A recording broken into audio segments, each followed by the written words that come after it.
मेरा क्वेश्चन ये है कि अगर हमने ई कॉमर्स जो है प्लेटफॉर्म चूज़ करना है तो उसके लिए हमें कौन से फैक्टर्स हैं जो देखने पड़ेंगे कि जिससे हमें ये हो कि हमारा जो हम स्टार्ट करें उससे हमें 100 नहीं तो 80% जो है वो प्रॉफिट मिले ही मिले।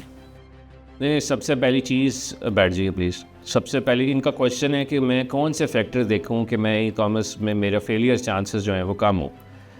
पहली चीज़, सबसे पहली चीज़ कि मैं प्रोडक्ट कौन सी सेल करूं, क्या उस प्रोडक्ट की डिमांड है या उस प्रोडक्ट को लोग पसंद कर रहे हैं, उसका कंपटीशन कितना है। ये नहीं है कि मैं कोई ऐसा ब्रांड या स्टोर खोल लूँ जो जुनैद जमशेद के साथ खोल लूँ जे डॉट के और उसका नाम रख दूँ अरशद स्टोर, तो लोग अरशद स्टोर पे तो नहीं आएंगे कभी, क्योंकि उसके लिए बहुत मार्केटिंग करनी पड़ेगी आपको जे डॉट के साथ कम्पीट करने में। तो ऐसी प्रोडक्ट आपने चूज़ करनी है जिसकी डिमांड ज़्यादा है और कंपटीशन कम है।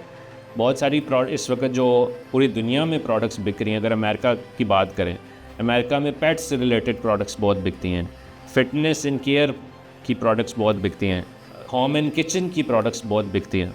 तो ऐसी प्रोडक्ट्स चूज़ करनी है, पूरी दुनिया में उसका एनालिसिस करना है। कुछ टूल्स होते हैं जिसके थ्रू देखना है कि इस कीवर्ड को कितने लोग सर्च कर रहे हैं, उस कीवर्ड के अगेंस्ट अगर मेरी प्रोडक्ट रैंक हो। जब आप गूगल में लिखते हैं तो सबसे ऊपर प्रोडक्ट्स होती हैं, इसी तरह अमेज़ॉन पे लिखती हैं तो प्रोडक्ट्स आती हैं, दराज में लिखते हैं तो प्रोडक्ट्स आती हैं।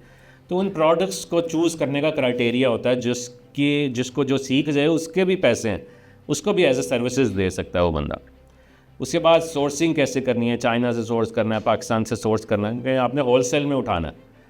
फिर उसके बाद आपने उसको सेल कैसे करना है, उसको सजाना कैसे है। देखिए, आपने दुकान खोल ली है, अब दुकान खोल लिया और उसको आपने सजाया नहीं है, सजाया मीन्स अच्छी पिक्चर्स नहीं है, अच्छी टाइटल्स नहीं है, अच्छी डिस्क्रिप्शन नहीं है, अच्छी प्राइस नहीं है आपकी, क्योंकि बस सबसे ज़्यादा प्राइस रख लिया जिसका मार्केटिंग में, जिसकी मार्केट में प्राइस जो है वो कम है। फिर उसको लॉन्च कैसे करना है, ये भी एक स्ट्रेटजी है। तो ये सारी स्ट्रेटजीज़ हैं, ये सारे अलग अलग स्किल्स हैं, और जो एक एक स्किल्स भी इसमें से सीख जाता है उसमें से वो 600 क्या $1000 से भी ऊपर चला जाता है। मैंने 600 इसलिए क्योंकि आपकी एक्सपेक्टेशंस जो हैं वो मैंने 600 तक रखी हैं, but actually this sky is the limit. तो इसमें 600 is just was the example.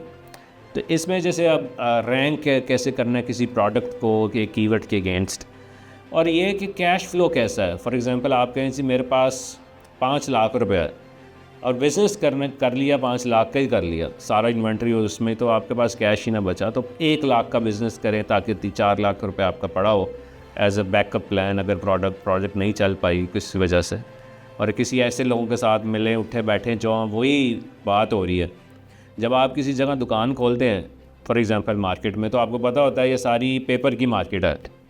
तो इसी तरह से अकेले ही बैठ के काम कर रहे होंगे, जहाँ कोई नहीं है तो समझ ही नहीं आएगी कि फंस भी जाएंगे। तो ऐसे लोगों से बैठे हैं जहाँ पर कोई ईबे चला रहा है, कोई अमेज़ॉन चला रहा है, कोई दराज चला रहा है, कोई लोकल ई कॉमर्स चला रहा है, कोई शॉपिफाई पे काम कर रहा है। तो हर वक्त ही ऐसी बातें हो रही हों। आपके दोस्त ऐसे होने चाहिए जो बिज़नेस की बात करें, जो इन्वेस्टमेंट की बात करें, पर्सनल केयर की बात करें, ऑलवेज़ इम्प्रूवमेंट की बात करें, नए स्किल्स कैसे सीखना है। ना कि ऐसे दोस्त हों जो ये बात करेंगे कि वो कितने बजे आ रही है, या वो उसने क्या पहना हुआ है, या आज सियासतदान आपस में लड़ रहे हैं, या उसके पास गाड़ी कहाँ से आई। हमें ऐसे दोस्त नहीं चाहिए, हमें ऐसे दोस्त चाहिए जो ऐसा सोचते हैं, प्रोडक्टिव सोचते हैं। तो अपनी कंपनी को सबसे पहले वो भी चेंज करना है। देखिए, आप अगर जापान चले जाएं तो आप 6 महीने वहाँ रहेंगे, तो क्या आपको सबसे पहले आप पे चेंज क्या आएगी? शायद आपको जैपनीज़ बोलना आ जाए, क्योंकि आप 6 महीने वहाँ रहे हैं।